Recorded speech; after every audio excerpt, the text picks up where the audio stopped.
बिस्मिल्लाहिर्रहमानिर्रहीम। अस्सलाम वालेकुम। मैं हूँ शेरवली और आप मेरा यूट्यूब चैनल देख रहे हैं। जैसे कि आप सब जानते हैं कि फेडरल बोर्ड के केमिस्ट्री की जो बुक है, नई बुक 2023 के निसाब के मुताबिक जो बनाई गई है, उसके एसएलओ बेस्ड क्वेश्चंस करवा रहा हूँ मैं। चैप्टर नंबर 4 जिसका नाम है दौर जुदुल और ख़ास की दौरियत। उसमें एसएलओ नंबर 9 के 2 क्वेश्चन बन सकते हैं, जिसमें से एक क्वेश्चन है ग्रुप 1 की खुसूसियात बयान करें, जैसे नरम दाते, नुक्ता पिघलाव, कसाफत और रद्द अमल। मतलब हमने ग्रुप 1 की खुसूसियात इनकी बुनियाद बनाकर बतानी है। तो हम सबसे पहले नरम दाते बता देते हैं कि ग्रुप 1 की जो पहली खुसूसियत है वो नरम दाते कैसे है। तो जवाब लिखने का तरीका यह होगा, सबसे पहले आपने लिखना है जवाब फर्ज कर लिया एसएलओ नंबर 9 है और तकरीबन 9 ही है। एसएलओ नंबर 9 यहाँ पर हेडिंग लगानी है ब्लैक मार्कर से। ग्रुप 1A की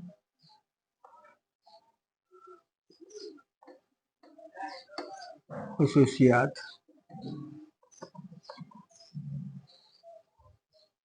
तो ग्रुप 1A की जो खुसूसियात है वो हमने बतानी है इनकी बुनियाद बनाकर। पहली जो खुसूसियत है वो है नरम दाते।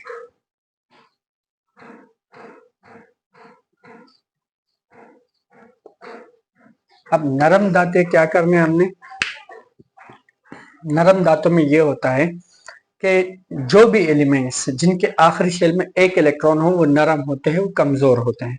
तो हम यहाँ पर लिख देते हैं ये तमाम अनासिर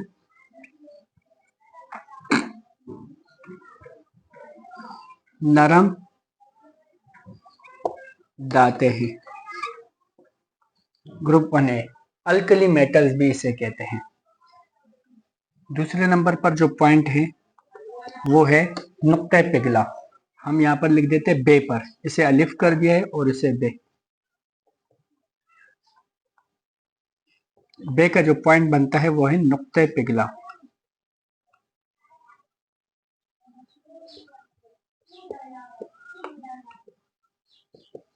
नुक्ते पिघलाव में हमने करना क्या है, नुक्ते पिघलाव में करना ये है कि हमने नुक्ते पिघलाव में ये करना है, नुक्ते पिघलाव को देखना है कि क्या ग्रुप में ऊपर से नीचे जाने पर इनके नुक्ते पिघलाव कम होता है या ज्यादा होता है। तो हम डायरेक्ट ही बता देते हैं कि क्या होगा। देखिए, जब भी किसी एलिमेंट्स के आखिरी शेल में एक इलेक्ट्रॉन हो और ग्रुप में ऊपर से नीचे जाने पर अगर उसके शेल बढ़ रहे हैं, शेल ज्यादा हो रहे हैं और नंबर ऑफ इलेक्ट्रॉन ज्यादा हो रहे हैं, तो इसका मतलब उसके जो सेंटर में फोर्स ऑफ अट्रैक्शन है, जैसे ये सेंटर है, यहाँ पर प्लस चार्ज है, प्रोटॉन है सारे, यहाँ पर पहला शेल में इलेक्ट्रॉन है, तो इसकी नुक्ता पिघलाव ज्यादा होगा। अगर दूसरा है तो फिर उसका इससे कम होगा, मतलब इसका नुक्ता पिघलाव इससे कम हो जाएगा, क्योंकि ये सेंटर के करीब है और जो सेंटर के करीब होते हैं उन्हें तोड़ना मुश्किल होता है। फिर सेंटर से जितना दूर होते जाते हैं इनका नुक्ता पिघलाव इतना कम होता जाएगा, क्योंकि ये शेल से दूरी इख्तियार कर लेते हैं। रेडियस इनका दूर होता जाता है तो फोर्स ऑफ अट्रैक्शन भी कम हो जाती है और इन्हें आसानी से हम जो है ना पिघला सकते हैं। तो ये वजह है। तो यहाँ से जो है ना हम इसका नुक्ता पिघलाव का लिख देते हैं, क्योंकि ग्रुप में ऊपर से नीचे जाने पर नंबर ऑफ इलेक्ट्रॉन्स बढ़ते हैं और एटॉमिक नंबर में इजाफा होता है। तो हम लिख देते हैं कि ग्रुप में ऊपर से नीचे जाने पर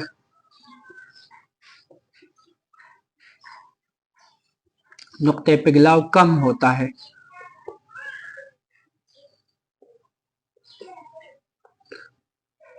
वो पूछे क्यों कम होता है, तो आपने जवाब देना है क्योंकि जैसे ग्रुप में ऊपर से नीचे जाते हैं तो सबसे पहले एटॉमिक नंबर का इजाफा होता है और जब एटॉमिक नंबर का इजाफा होता है तो नंबर ऑफ इलेक्ट्रॉन्स बढ़ते हैं और जब नंबर ऑफ इलेक्ट्रॉन्स बढ़ते हैं तो नंबर ऑफ शेल्स बढ़ते हैं और जब नंबर ऑफ शेल्स बढ़ते हैं तो जितने भी इलेक्ट्रॉन है वो एटम के सेंटर से दूर होते जाते हैं और जब कोई एटम के मरकज से इलेक्ट्रॉन दूर होते जाए तो उनको पिघलाना आसान होता है, क्योंकि उनकी फोर्स ऑफ अट्रैक्शन जो होती है सेंटर की तरफ से तो वो कम हो जाती है, जिसकी वजह से उनको हम आसानी से पिघला सकते हैं। तो ग्रुप में ऊपर से नीचे जाने पर नुक्ते पिघलाव कम होता है, शॉर्ट फॉर्म में लिख दिया। तो ये बे पर जो फिर है जीम का, जीम में है कसाफत। अब कसाफत क्या चीज है? भारीपन को कहते हैं कसाफत। अब एक किस्म का भारीपन है। कसाफत का फॉर्मूला भी है m/v, मतलब मास पर वॉल्यूम इसका फॉर्मूला है। डिटेल में नहीं जाएंगे, आसानी से यही कहेंगे कि इनकी कसाफत जितने इलेक्ट्रॉन ज्यादा होते जाते हैं तो एटम का भारीपन ज्यादा होता जाता है। तो इलेक्ट्रॉन के ज्यादा होने की वजह से हम ये बात जानते हैं कि ग्रुप में ऊपर से नीचे जाने पर इलेक्ट्रॉन की तादाद ज्यादा होती है तो कसाफत भी ज्यादा होगी। हम यहाँ पर लिखेंगे ग्रुप में ऊपर से नीचे जाने पर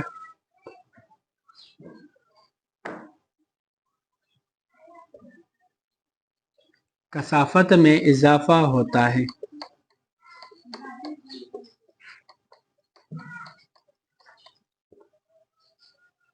ये भी हो चुका। फिर दाल है रद्द अमल। अब रद्द अमल का ताल्लुक किससे होता है? इलेक्ट्रोनेगेटिविटी से भी होता है, और इसका जो है ना ताल्लुक नुक्ता पिघलाव से भी होता है, आयोनाइजेशन एनर्जी भी होता है। तो हम सबसे पहले आयोनाइजेशन एनर्जी को ले लेते हैं कि रद्द अमल। रद्द अमल में क्या होता है कि ये एटम ऊपर से नीचे जाने पर जल्दी किसी और के साथ मिलते हैं या थोड़ी देर लेते हैं। तो ये बहुत जल्दी मिल जाते हैं, लेकिन ऊपर से नीचे जाने पर जितने ये नीचे जाते हैं इतने इनका रद्द अमल तेज होता है। क्या वजह है? वजह ये है कि मैं आपको पहले ही भी बता चुका था कि इनका नुक्ता पिघलाव कम होता है। तो रद्द अमल कैसे तेज होगा? ऐसे तेज होगा कि जितने जितने इलेक्ट्रॉन अपने ग्रुप नंबर से, मतलब सेंटर से दूर होता जाएगा, तो इसकी जो फोर्स है, जो मरकजी की कुर्बत है, वो खत्म होती जाएगी, और जितना ये दूर होता जाएगा उतना ही ये आसानी से दूसरे एलिमेंट्स के साथ रिएक्शन कर सकता है। तो हम ये लिखेंगे कि ग्रुप में ऊपर से नीचे जाने पर, ग्रुप में ऊपर से नीचे जाने पर रद्द अमल में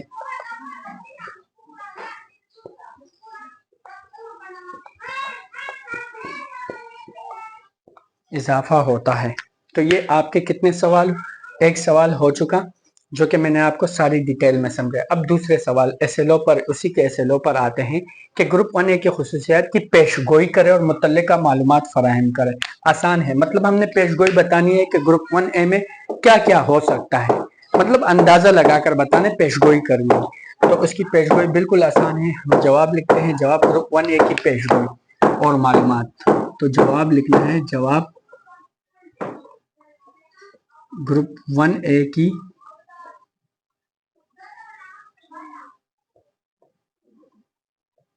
पेशगोई और मुतल्लिका मालूमात। सबसे पहले पेशगोई हम ये कर लेते हैं, चूंकि ये ग्रुप 1 है तो इसके आखिरी शेल में एक ही इलेक्ट्रॉन होंगे। तो आपने लिखना है ग्रुप 1A के आखिरी शेल में एक इलेक्ट्रॉन होता है। दूसरी बात, चूंकि इनके आखिरी शेल में एक इलेक्ट्रॉन होता है तो इनकी वैलेंसी भी एक ही होगी। तो आप लिखेंगे चूंकि, मालूमात मिल गई ना हमें, चूंकि इनके वैलेंस शेल में, वैलेंस शेल आखिरी शेल, वैलेंस शेल में एक इलेक्ट्रॉन होता है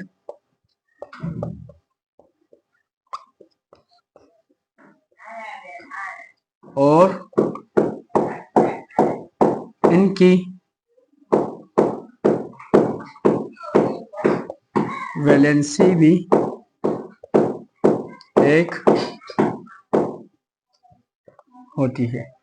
तो इनकी वैलेंसी भी एक होती है, मतलब या तो ये एक इलेक्ट्रॉन ले सकते हैं या दे सकते हैं। तो ये एक इलेक्ट्रॉन देने के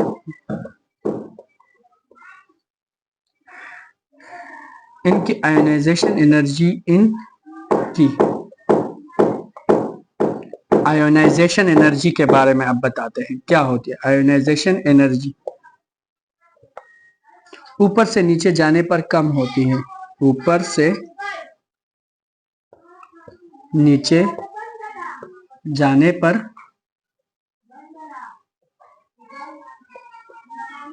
कम होती है। क्यों कम होती है? क्योंकि जितने जो है ना ऊपर से नीचे ग्रुप जाते हैं, इलेक्ट्रॉन नंबर बढ़ते हैं, इलेक्ट्रॉन नंबर बढ़ने की वजह से सेंटर से फासला बढ़ता है, और जब सेंटर से फासला बढ़ता है तो वो आसानी से अपने शेल से निकल जाते हैं इलेक्ट्रॉन। तो इसी वजह से जितना शेल बढ़ेंगे उतनी ही इनकी आयोनाइजेशन एनर्जी कम होगी। तो ये तीसरा पॉइंट हुआ। चौथा पॉइंट लिखते हैं,